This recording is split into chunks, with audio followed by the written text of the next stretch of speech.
What's up, guys? This is Coach Grant with First Down Training, and today we're going to be breaking down some of my high school film and what I would have coached myself on if I was coaching myself back when I played in high school. So this is a video that I wanted to make just to give you guys kind of an insight on how the quarterback position has evolved, some of the older school mechanical things that quarterbacks were taught, some of the mistakes that I made because of that. I think one of the biggest problems that you have with a coachable athlete, because I was always a very coachable athlete, is it's just who's delivering the coaching, right? And I think if you have a lot of outdated stuff that's being coached, that can translate to a lot of bad habits in your play. So I hope this is able to give you some value, kind of give you some insight on some things that you might be doing as a quarterback, some things you may have heard from a coach, and things of that nature. So this is the first clip on my high school highlight tape. I'm obviously playing quarterback right here. And so this, it's a pretty decent throw. I'm from the opposite hash, throwing this ball like from the 40 all the way till like pretty much the front of the end zone. So I guess it's a decent pass, showcases some arm strength, but there are a lot of mechanical things that I do insanely wrong on this, right? So first and foremost, as a quarterback, all of your power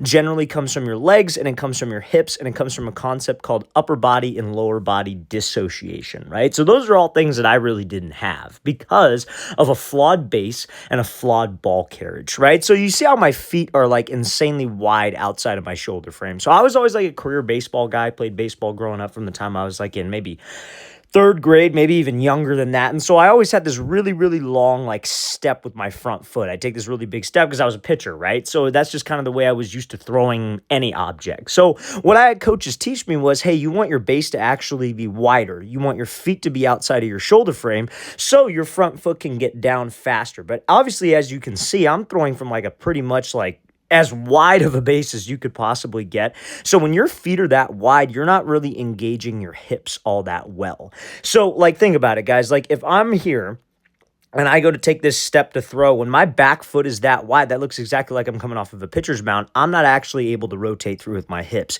Even though I'm trying to rotate with my hips, even though I'm trying to use my legs, I'm not able to just because I am too wide. So if I was coaching myself, what I would tell me to do is like, you got to get a much narrow base. You got to make sure that your feet are underneath your shoulder frame. Like you should almost think that your shins are completely straight. But when you're really wide like this, you see how you have almost like an inward cave with your knee. Like I always had decently strong legs for a quarterback, but when your feet are this wide, it just puts you in a position where like your knees caved forward, your weight is loaded on the front side of your body, and you're not able to create power. So first thing I would do is correct my base.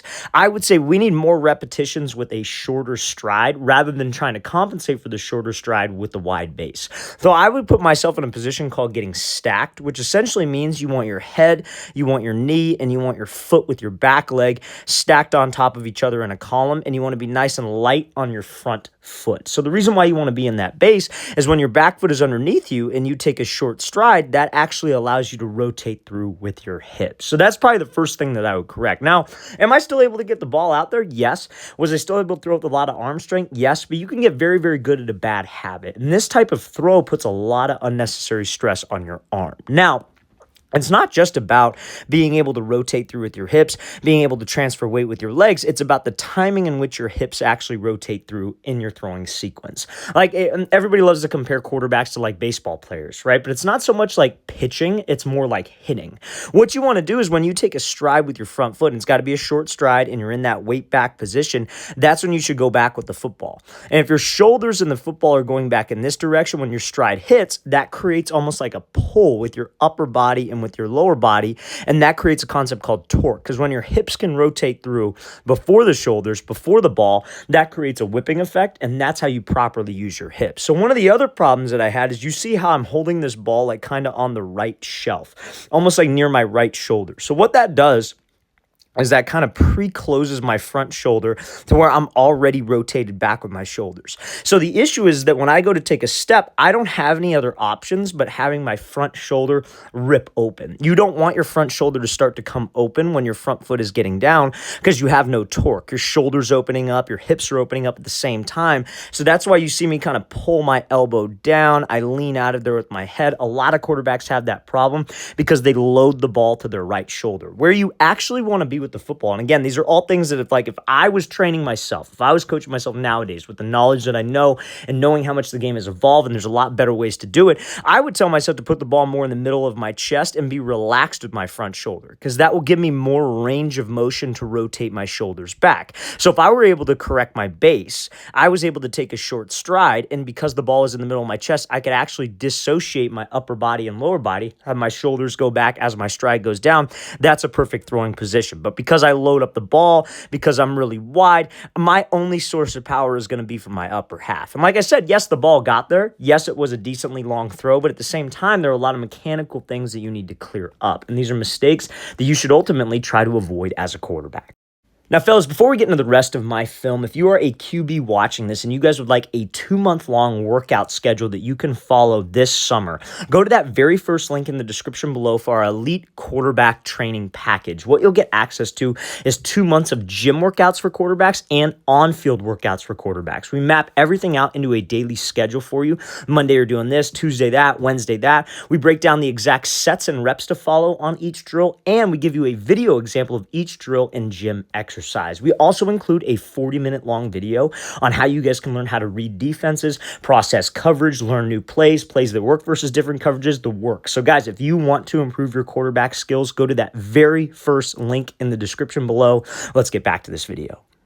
Now, this second clip here, guys, this is a good example of having improper weight distribution again. And this is something that, not only having a wide base, but having too much weight onto your front leg in your throwing base is a very, very bad habit to have. And I see we train thousands of quarterbacks every single year. We travel all over the country doing our training camps. We train a ton of quarterbacks in Southern California where we live.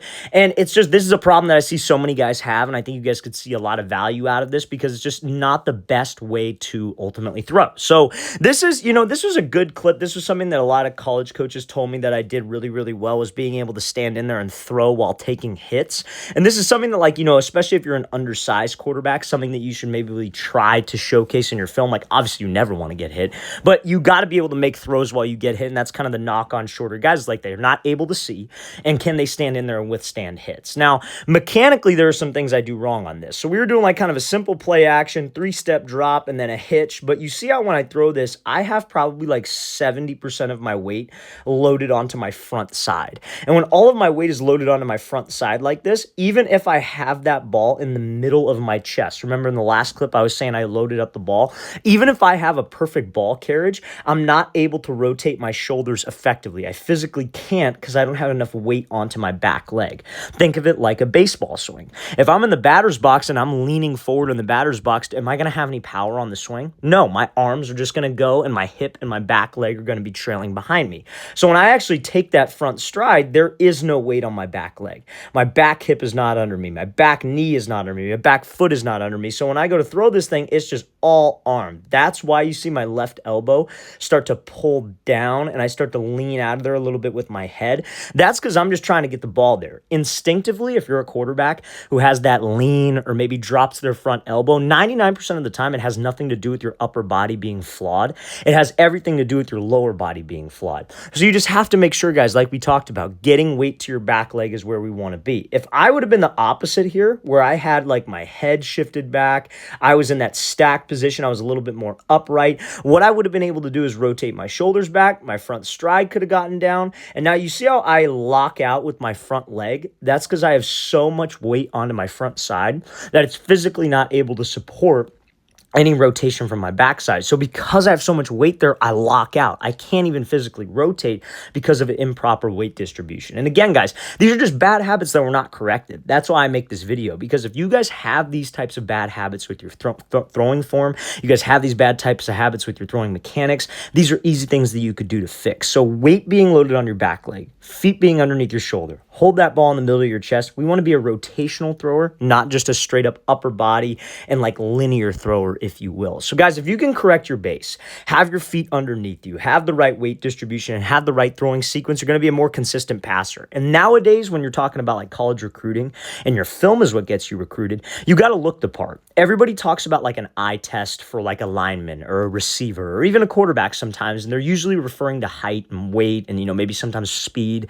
But there's also an eye test as a quarterback when it comes to your throwing mechanics. You got to look like a quarterback. You got to look like a college level quarterback. And having bad form and having flawed mechanics is the easiest way to turn off a coach because he's going to think that you are inconsistent.